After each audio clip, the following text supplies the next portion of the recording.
Hi, everybody, and welcome back to the Kidney Coach YouTube channel. I am naturopath Fiona Chin, and I am joined again today by the beautiful, amazing Jessianna Seville from kni.org or Kidney Nutritional Institute. Jessianna is a wealth of information, and she's such a specialist nutritionist in working with people diagnosed with kidney disease and renal disease, which is an area of expertise. But why we love Jessianna and her team at KNI so much is they work very holistically. They really look at the underlying drivers. They're really up to date on the latest research, which is what we love, even if it's a little controversial. But it's the latest research and they're in front of the curve. So, and they've got an amazing team, right from mindset coaches all the way through to specialists that were working with polycystic disease, diabetes, all of those sort of things. So, Jessianna, welcome back. I'm always very grateful to have you on our podcast and share your pearls of wisdom with us. So thanks for joining.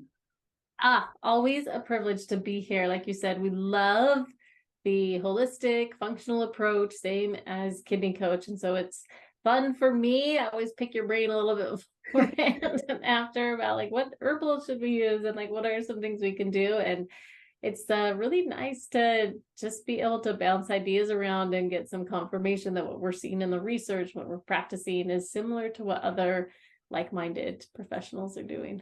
There's more and more of us sprouting out of the woodwork, which is really nice to see. And thank you for connecting me to a lot of them. So today we wanted to cover the topic of intermittent fasting. And this was a question actually asked on YouTube by one of our community for us to dig into that. So that's what we wanted to cover today because it is such a great topic. It's quite popular in the holistic health model. Lots of people are doing intermittent fasting. I practice intermittent fasting every day for a neurological autoimmune disease.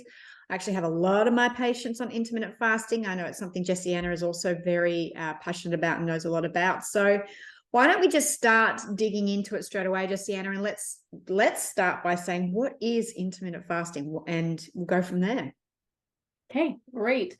So intermittent fasting is having a period of time where you don't eat. I mean, it's really as simple as that. It can be practiced in a lot of different ways. And the thing that is so interesting is that most of us, me included, we grew up with like breakfast is the most important meal of the day. Everyone needs to eat breakfast. If you don't eat breakfast, you have a slow metabolism. You're going to gain weight. So like eat breakfast, eat breakfast, eat breakfast, eat breakfast. Which in the States, a lot of times breakfast is sweet, right? Like the cereals, sugary carbs, donuts. Most important meal of the day. But intermittent fasting can come in a lot of different forms. And a lot of times, the most common one you hear now is time-restricted feeding, where people will choose a period, usually about 18 hours, where they're not going to eat, which 18 hours could be from like you have dinner at 6 p.m., and then you don't eat until noon the next day. So more or less you just skip breakfast, which seems so counterintuitive, but it's so successful for a lot of people. So there's intermittent fasting. Some people will do alternate day fasting. So they'll have one day where they eat, and then one day where they don't, and then one day where they eat, one day where they don't. And that's another way of fasting. Some people have religious fasts. I mean, Ramadan is one that's quite famous. Different faiths have fasting. The Mormon Church or the Church of Jesus Christ, they do once a month, but they don't eat or drink. So there can be a lot of different ways of fasting. And for many people, they can reap a lot of health benefits. It's not for every person, which we'll talk about today, but really a lot of people can gain tons and tons of benefits from fasting. Well, let's dig into that. So, let's first off, you spoke about what it can look like. And I know that people do the 5-2, which was really popular a little while ago, where they do days of calorie restrict. I think the calories were under 800 calories a day, and then 2 days. Well, that was another really popular one. And I know there's been a heap of research done. I mean, I'm obviously keep up with all the research in autoimmune diseases, and there was some amazing research by the guy that has the Prolon stuff, and they were doing reduced calorie restricted feeding with autoimmune diseases and using it alongside medication, and the results are amazing. So let's dig into let's just break down again, like you said, some of the really restricted time feedings, how you would do it, and then let's go through the benefits of what that looks like, of why you would actually do it, and how it relates to kidney disease. Cool, that sounds good. So on the most simple basis, and maybe actually I'll share this chart and then we'll go through them one by one. I'm gonna have to move in my screen a little bit. So this is from the Annual Review of Medicine, which is a very respected journal. And they did a good review on the particularly the metabolic effects of intermittent fasting, which is really where there is, I think in a lot of different populations they're finding fasting benefits, but metabolic health is really big in healthcare right now because so many people are overweight and obesity is such a big problem, and diabetes and cancer and heart disease are on the rise. So metabolic health is huge. Now, I really like this article because they broke down the different types of fasting, which we already did an overview. One of the most popular ways, I'm going to just talk about time restricted feeding. This is probably the most common one that I see. This is one that we use regularly at Kidney Nutrition Institute, whereas you have this specific time frame of eating and not eating. And usually what we will do with our patients, if we want to move towards time restricted feeding, is we'll get a good idea of their daily patterns. And then really, like most people, I mean, we can't stay up and eat all night because we're sleeping, right? So you naturally fast in the evening. But what we'll do is we'll start just kind of stretching that window, depending on which end has a little bit of give. Most people are not able to move their dinner quite as much because that's just how their busy life is. Like that's their time to connect with family. That's their, there's a lot of reasons where they really like to have dinner be a central meal of their day. So instead, the meal that most of us don't mind dropping because we're busy and we don't always want to take care of it anyways, is breakfast. And so we'll just start by stretching the breakfast back a little bit. If they're used to having breakfast they have dinner at 6 and then they're used to having breakfast at 7, we'll say, well, why don't you wait till 8:30 or 9 for breakfast? And then why don't you wait till 10? Why don't you wait till 11? Why don't you wait till 12? And we just kind of stretch out on this time restricted feeding till we get to about an 18-hour window. So the plus side of this is that you can slowly build into it over about 2 weeks, and you don't have multiple days you're just like, man, I'm so hungry. Some people will still notice that, but they say, man, within 2 or 3 days, it doesn't bother me anymore. And I'm just like, so glad I don't have to think about breakfast. So that's one thing that people really like, and they actually like not having to worry about food so much. And the body just adjusts, it just adjusts to not having to have the food. So that's one very, very popular way to start doing intermittent fasting if this is something that you want to try for your health. Do you have anything to add to that on time restricted? I would say for anyone listening, that's probably the easiest one, and the one that, I've seen all the studies on it. I know the one I talked about, the Prolon's the one above, which is the 20 to 50% where they just reduce caloric intake. But they both produce the same results, and we'll dig into what that does in a moment about what happens to the body during a fast. But I agree with you. I think the easiest one for people to start with is a time restricted feeding. I like that it gives the digestive system a break, and it produces all the same effects as all the others are going to anyway. So it's probably my favorite. So yeah. And that's what I was going to say. There's benefits in so many different ways from fasting. And again, everyone hold tight because we're going to talk about who should not fast as well, right? It's not a solve all. So when we say, well, look at all these great benefits, just realize everyone's dietary approach, like a fingerprint, different for everyone. But on time restricted feeding, your gut has time to rest. And again, going back to some archaic information I was taught and that I probably shared with patients is you need to eat 6 meals a day, just eat all day long, have a snack before bed. I was like, oh my gosh, when does our body just get to rest? Digestion's a heavy process. Can we just not eat all the time? It's okay if we just eat and then we wait, right? Eat and then wait. Eat until, and then wait until you're hungry, right? You don't have to eat off your watch. It's noon, I gotta eat lunch. So, but time restricted feeding allows your gut to rest And I really feel like you get a lot of the benefits of like just decreasing. We'll talk about leptin in a minute. You decrease leptin, you decrease some of those hunger signals. And a lot of people feel like they're very sharp during that fasting period. So I think beyond just the metabolic benefits we'll talk about, there's gut health benefits for a lot of people as well.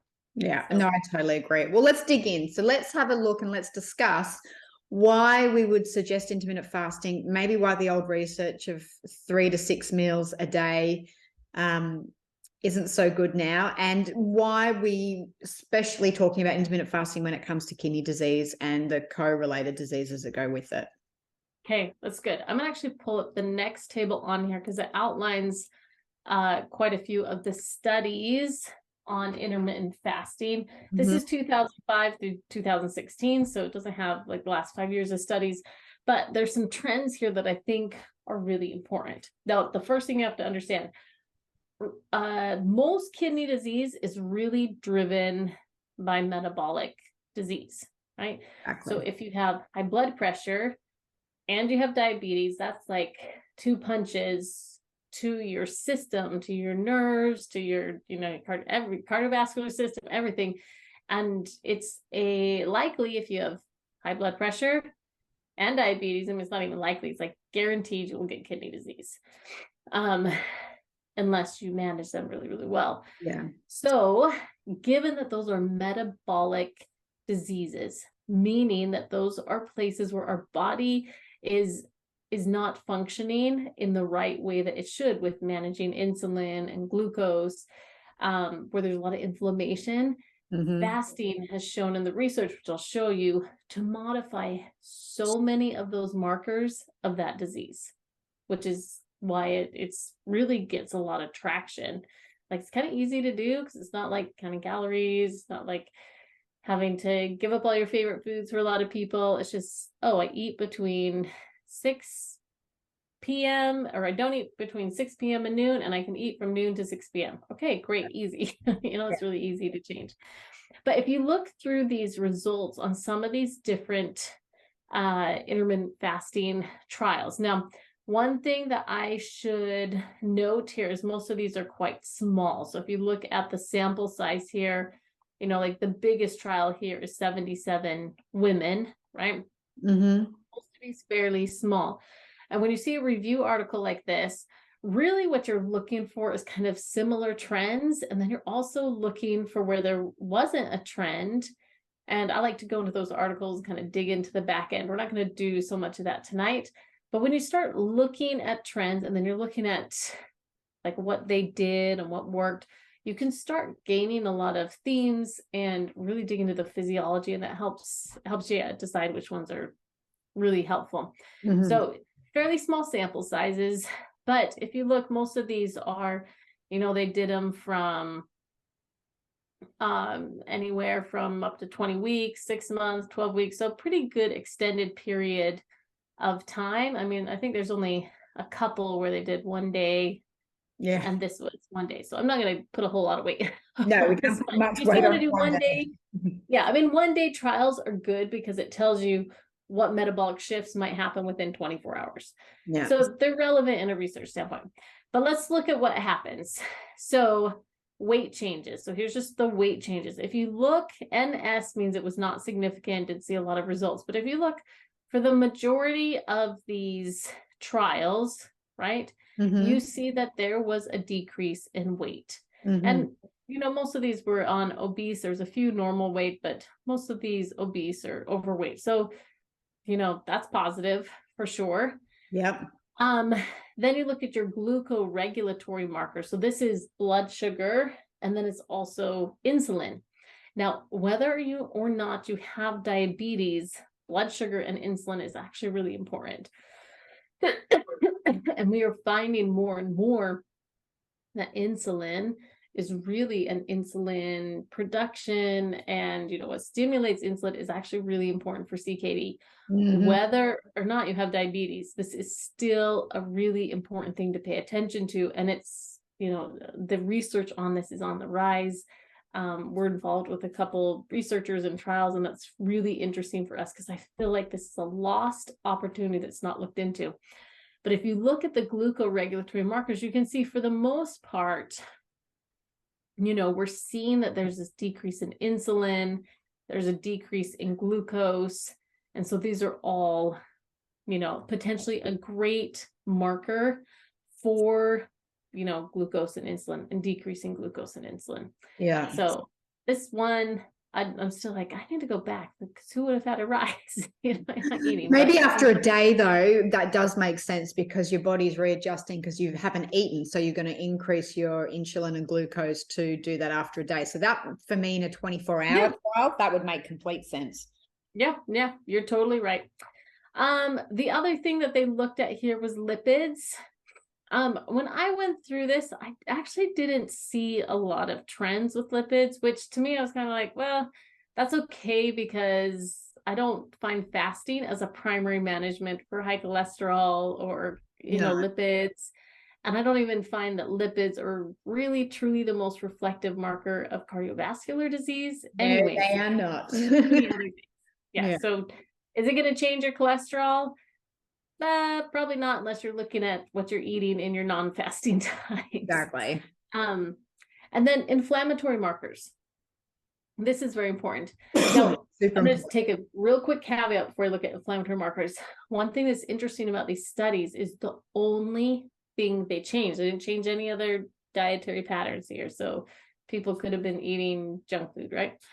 The only thing they changed was just fasting in these, which could explain some of the variable results, like any dietary strategy.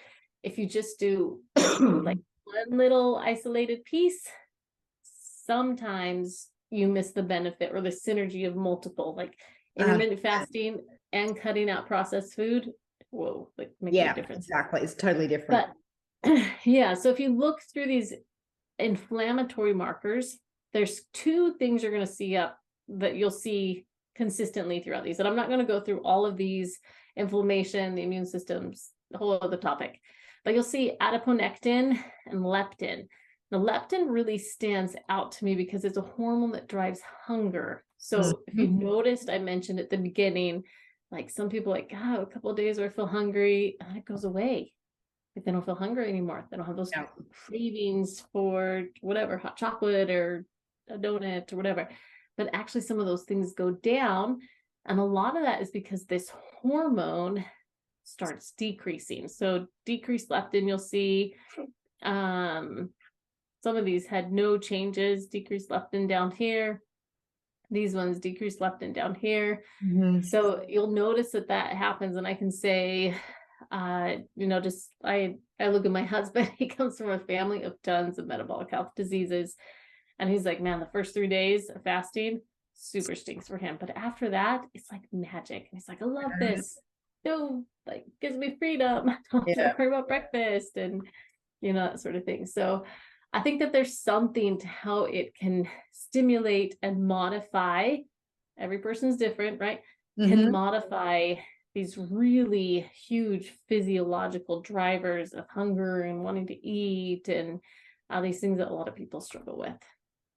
Yeah, for sure. I think that's a really important thing. And I think there are other things that happen during fasting, and I don't know if you want to talk to them, but it's the release of stem cells that really is what interests me. And that really you have to get up to an 18-hour window, I think is what I saw in the latest research. A sort of 12-hour window won't do it so much. But when you're getting up to an 18-hour window, the body releases stem cells, which of course then your stem cells are your repair cells, and they will go to where there is damage. So if you are diabetic and you might have peripheral neuropathy, or you've got kidney disease, those stem cells all the time will go out and start to repair that area. So it's one of the reasons that we use a lot of intermittent fasting in autoimmune diseases, especially things like lupus and MS and Parkinson's and motor neuron disease, is we're looking to really stimulate those stem cells to get into the tissue to start repairing. And then you mentioned before the digestive aspect of it, that I don't know whether we want to go back into that, but just resting the digestive system, as you said, it takes a lot of energy. And you've got your rest and digest, and then which is your parasympathetic nervous system, and then your other arm of the nervous system, which is your sympathetic driven stress one, which we live in. So a lot of us aren't digesting properly anyway. So when you get that nice swing and balance between the parasympathetic and sympathetic nervous system, you actually help to reestablish and balance the body's way of responding to stress, because fasting is a stress on the body. But when you choose to put in stress and it's controlled, it's a bit like working people back towards having the ability to make their parameters bigger. So Wim Hof talks about this, and this is why they do cold exposure, right? They call us the Homus erectus fragilis, because we've always got our room temperature set to the same degree. And if it gets too hot, we don't know how to regulate. Too cold, we don't know how to regulate. So by fasting and doing things like cold exposure or infrared saunas and all of those things, you move your needle on what your body can handle. And heaven forbid anything happens on Earth, we have to know how to fast. Or, you know, our prehistoric ancestors would be able to fast for sort of 15 days with probably no issue with water and things like that. So what we're doing is you are like a rubber band, stretching your ability to regulate in stress. And the more that you do that, the more then that normal day-to-day life, you actually improve your stress response. Have I explained that very well? Or oh man, I think that's really, really, like, I think that's perfect, right? I mean, the great example that everyone can relate to is just exercise, right? yes, If you haven't exercised for a while and you go out and run a mile, you're like, oh, I hate running, it's taking so long, right? And like, I'm so tired, and I'm breathing hard, and like this, I just want to relax. But if you did that every day, your body is used to that stress, and like your heart gets stronger and your legs and your muscles get stronger, and all these pieces start working. It's like, oh, I need to be able to handle this stress. So what can I do? Right. And our body does the same things, but it almost seems like with fasting that you get some of that benefit on more of a, like a deeper physiological level.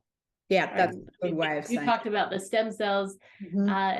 Great principles I really love is the autophagy, where you have kind of these cells and they're all junky, kind of worn down in the body. And in a fasting period, your cells are the cleanup cells. Then go clean those ones up and take care of them and kind of, you know, get rid of the junk, because they have a resting period to do that. So yeah, that's exactly right. The gut rest and the stem cells, like there's all these little changes that are making that can really make a big difference. Yeah, no, that's exactly right. So anything else that I've missed there that we haven't covered? So there's obviously all the metabolic mop up. There is some anti-inflammatory properties. It will regulate appetite, meaning you won't feel hungry all the time. We've got our stem cells, our autophagy, so our bodies start to clean up. It actually helps mop up some senescent cells. If you've listened to the podcast with Dr. Morgan Camp, intermittent fasting is part of that process, which means it's anti-aging. It'll improve your body's ability to have resistance to stress, which everybody needs. Anything else that we've missed in there? And of course, resting your digestive system. So you've actually got more available energy. So it helps with fatigue levels and brain fog and all of those sort of things. Is there anything else major in there that you think we've missed? I can't think of anything. I mean, there's probably more benefits that maybe I don't even know about. I'm sure there are. I'm sure there's a heap that we don't even know about that maybe haven't been studied yet. So, okay. So we've looked at all of that. We've looked at what fasting is, why we would use it, why it's quite, you know, useful in kidney disease, because of the drivers of kidney disease are metabolically related. Is there any specific things that will change with kidney disease? I know we sort of were looking for studies before, but is there anything, I guess the anti-inflammatory effect, not that we can see that's a huge one. Is there anything else that you know really directly related to kidney disease, or is it more this metabolic stem cell repair stuff that you think is more where that's at? So this is a good question. And I was, you know, scanning through some articles before we got on this, but one thing, I think there's going to be more studies that come out on specifically kidney disease and fasting. And I'll tell you where I like to start drawing connections and seeing like who would benefit from this and who would probably not benefit from this, is I like looking at any of the ketogenic research also, because some of the benefits of ketosis, not entirely, because ketone bodies have their own benefits, but some of the benefits of ketosis are also some of the benefits you're going to see in a fasting model. And so, you know, And some people, they get into ketosis at the end of their fast. Not everyone, but some people get into ketosis at the end of their fast anyways. So I think that those, like when I'm looking at the research, that's what I'm looking at. And I can definitely say that there's more and more and more interest in this. And I mean, no one can deny that there's tons of interest in the sodium glucose transport medications, SGLT2 inhibitors, which really they're playing on this like glucose insulin driver pathway, which is, surprise, what also ketosis, intermittent fasting, and more fiber in the diet, like those things also not exactly right, but they play into many of those same mechanisms. And so I think because SGLT2s are taking the market by storm, I mean, the rise in prescribing of these is through the roof. It's crazy when you look at the numbers. I think that is, I hope, and I think that will raise more questions and studies on what is insulin doing, and well, can we just modify this with fasting? Because fasting is relatively easy on a dietary strategy versus like changing all your food patterns. And so, you know, I'm looking forward to more research that will come out on this for sure. Yeah. No, that's really great to point out. I'd sort of forgotten about that connection. And I don't think we're seeing the rise so much in Australia with the medication, but interesting, you're in the States, we're probably a year or so behind before. It'd be interesting to see. I haven't seen a lot of my kidney patients with this yet. So interesting. Yeah. I mean, it's hot. It is. I mean, every conference I go to, like even the nutrition conferences, and there's one I'm speaking at in a couple weeks for the dietitians of Canada, and they have one session exclusively for dietitians on SGLT2s. But we see it every single conference now, every single art. It's just come up so many times. So it's really hot. We might have to do another podcast on those. They are really an interesting drug class for sure. But yeah, so I think that there will be more that we're interested in with that. One area that there are some more specific research on this is polycystic kidney disease. And I know we've already done a couple, a couple spots on this, but there's definitely a rise in research on this in particular. So there was the water fast study in Germany for PKD. There was a study on hypocaloric diets and weight loss at University of Colorado, where they studied weight loss. So by nature of having weight loss, likely they were hypocaloric diets, which some of the fasting models are just hypocaloric diets, right? Less than 800 calories, 500 calories, and that's how they really stimulate this. So so I think that there's a lot of interest in the PKD space, especially on this, because the third hidden mechanism, this mechanism of driving cyst growth, seems to be linking back to glucose and insulin as one of the drivers, of other many drivers. So it's nice to see kind of that rise in interest for that population. And I think it's going to flow into diabetic kidney disease next, and then probably into all of chronic kidney disease after that. Yeah, no, I think that's a good point. Now, is there anything you want to say? Because I know that I'm thinking, it's popping into my head, is people are thinking, oh, do I have to do alkaline and this and that, or can I just go and intermittently fast and eat whatever I want in between? I definitely want to make a point to that, which I'll let you do. Is that the case? Will it work as well? So, I think it is a synergistic add-on, but I do like to think of nutrition therapy as like, there's rocks. I call them rocks and roots, right? Roots and rocks, going on a nature theme. So there are rocks, right? There are heavy things that we can be doing in our lifestyle that drive the disease process. So a rock might be excessive amounts of protein. So if you fast and your GFR is, reasonably low, and then all you eat after that is like tons of meat and donuts. I mean, I don't know why someone would just eat meat and donuts, but maybe they did. I think I can pretty much guarantee you are not going to see any benefits from the fast on your kidney markers. So I just don't think you will. It's counterintuitive to all the different things that need to happen to help boost kidney health.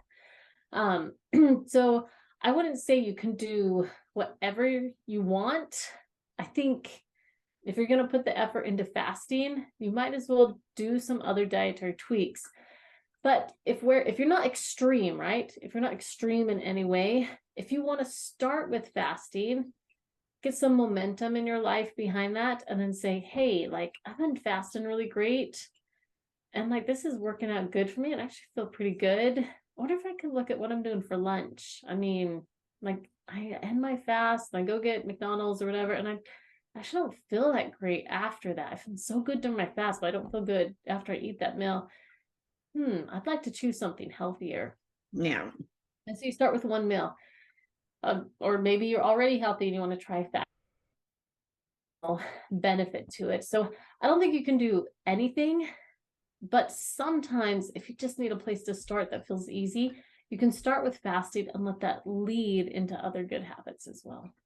No, I think that's well said. I just wanted to point that out because I know some people are like, well, I'll go and have my McDonald's and donuts and Coca-Cola and I'll just fast. But no, I, like you said, roots and rocks, it's everything together. It's an add-on that will make the alkaline and, you know, lower protein and all your green leafies and all the stuff that Jessianna and I have covered before. It'll make that work better.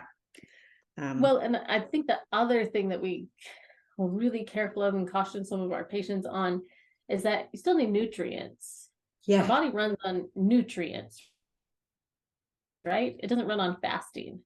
Fasting has a lot of benefits that we just described, but we run on nutrients. So if you fast but have a really poor amount of nutrients in your diet, eventually it will catch up to you.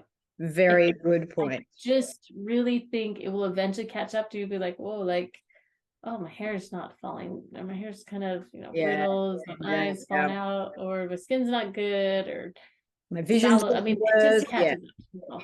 Yeah. And the one last thing I want to cover is there anyone that shouldn't fast? Have you got, if someone comes into the clinic and they're like, this is happening to me, and you're like, you know what, intermittent fasting's not going to be for you. If people are sitting out there thinking, oh, I might try this, but I'm not sure, are there any caveats where you say, I maybe not fast here, or you really do need to work with a healthcare practitioner to make sure you're monitored? Absolutely. So fasting, tons of great benefits, but are there some people that may not be in a good spot? Mm-hmm. So again, everyone's different. So there's probably a story for every one of these things where fasting changed their life. But I will say in general, this is where I'm cautious, right?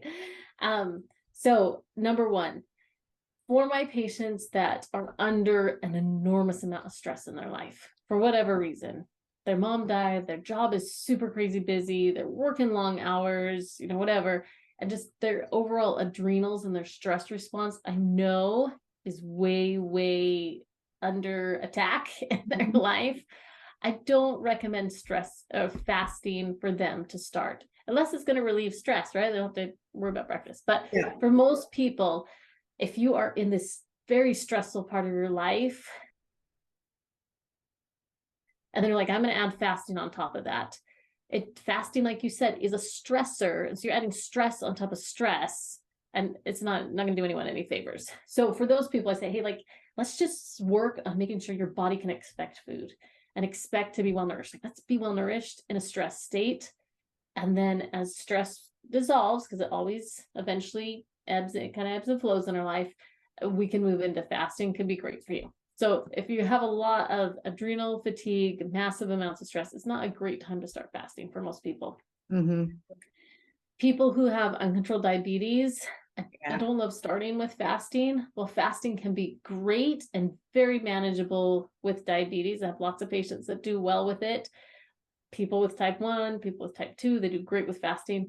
But if you're fragile and your blood sugars tend to just like drop at the drop of a pin, or if you like your blood sugars are super high all the time, first, I just want to get the blood sugars improved a little bit so they're well managed, and then add fasting in. So it would be a second step. So that would be another person that I wouldn't do a lot of fasting with. The other person who might not do fasting with, if they're just in general, like weak, not feeling well, maybe not eating I mean, if they're not eating really well anyways, and they're like, oh, I just don't have much of an appetite, then of course I'm not going to push fasting. I mean, they're probably naturally fasting anyways, but like I want to get some nourishment in them, because again, we run on nutrients, we don't run on fasting. Yeah. Even though you can, go a long time without food. Yeah. So those would be a couple big categories. The only other problem that I see sometimes with fasting, and I know this can be controversial, but maybe my dietitian brain that loves nutrients, this always kind of perks up, is I see some people glorify long extended fasting. And I think, again, on that principle that you do need some nutrients, long extended glorified fasting, I feel like eventually it can catch up to people if on the other side of that fasting, they're not focused on getting really good nutrients in their body. So, I mean, that's the other one. And the very last piece that I think is really important is that if you have kidney disease in particular, and you're planning to fast, just fast from food. Don't fast from fluid, because you must have that hydration for good, healthy kidney function. I really feel like regular extended fasting without water in particular can be a huge problem for kidney disease. That's a really great point. I'm glad you said it, because, and that's something we should cover, is water won't break your fast. So fasting, I still get up in the morning and I have a big glass of water. I know some fasting people that even say, which we don't recommend, black coffee and kidney disease, but people have black coffee with some MCT oil in there, the bulletproof sort of style, and that won't break fasts either. So yes, definitely. I'll do like herbal teas. I love doing like herbal teas, or maybe it's slightly cheaty. I'll do like a little bit of lemon, cucumber, mint in my waters for the extra flavor, and I think those are awesome too. Yeah, no, I agree. So yes, I'm glad you spoke to that point. Water, we're talking about restriction from food, not fluids, but things like a glass of Coca-Cola or a smoothie or a glass of milk, they will break your fast. It's herbal teas and water and things like that we're talking about are totally fine to have and won't break. Yeah, absolutely. I think that's just, that part in particular is very, very important. Yeah, no, I'm so glad. Yes. Processed fluid. Yeah, you want to make sure that you're well hydrated, for sure. Yeah, no, I'm so glad you addressed that. That was in the back of my mind at the beginning, then we forgot to mention it. So thank you. So is there anything that we've missed or anything else that you want to add about fasting that we need to go over before we wrap up? I think probably just as a recap, if you want to try fasting and you feel, generally healthy, just start doing it slowly and adding it in and see how you feel, right? And again, right, everybody's different. Diet's like a fingerprint. Everyone's different. Some people feel amazing on fasting. Some people just really don't. But a lot of people feel great. So just start slowly. I think that would be the first thing. If you have, if there's some part of your medical history that is especially fragile, and I mean, we're speaking especially to kidney disease, so maybe your blood pressure's not really super well controlled, your diabetes aren't super well controlled, maybe you're struggling with congestive heart failure on top of kidney disease, but if you're not really stable in a medical sense, I would work with a professional to implement fasting. 100%. Because sometimes, like many of those pieces I explained, fasting's a second step. It's a second step in a therapeutic process. And you start with, first step is balance minerals. First step is get nutrients. First step is like, sometimes you have a first step, and then fasting is a wonderful second step. But if you have some medical concerns that are just really not stable yet, I would definitely work with a professional first, to make it the best experience possible and really get all the benefits that you can get from it. So I think that's all that I would say, but I think it's wonderful. Can be awesome for people. Really, really awesome. And like I said, a great first step if you're like, I'm having a hard time. I'm sorry that I'm just talking about donuts tonight, but having a hard time giving up the donuts, but I really want to do something for myself. maybe you could just start with fasting. Yeah, no, it's a great topic. And if people want to work with you and your team, they can head over to www.kni.org and you can go to kidneynutritioninstitute.org. I'm just shortening it for you. Kidney Nutrition Institute.org. And I'll put in the link below. Find that URL. We tried, but it wasn't available. So kidneynutritioninstitute.org. Perfect. And I'll put the link in below. Jessianna, thank you as always for your wealth of wisdom and just sharing everything with us and looking into the latest studies. I love that you always do that. You're a huge, what's the word? Not benefit, but I'm really grateful to have you with our team and be able to share your wisdom and knowledge with people. I'm always so thrilled to connect with you. So thank you. And we look forward to speaking to you next time, whichever topic we decide to go into next time. Sounds good. All right. Thank you. Take care. And if you want, actually, I should say, if you want to know more about what we do, head to the dog has distracted me. Head to www.kidneycoach.com and make sure you hit subscribe. You can also head over to our Facebook and Instagram channels. We post on there all the time. All right, now I will sign off properly and I will get this doggy breath in my face. And again, thanks for being part of our community and we'll talk to you next time. Thanks, guys. Thanks, Jessianna. Bye.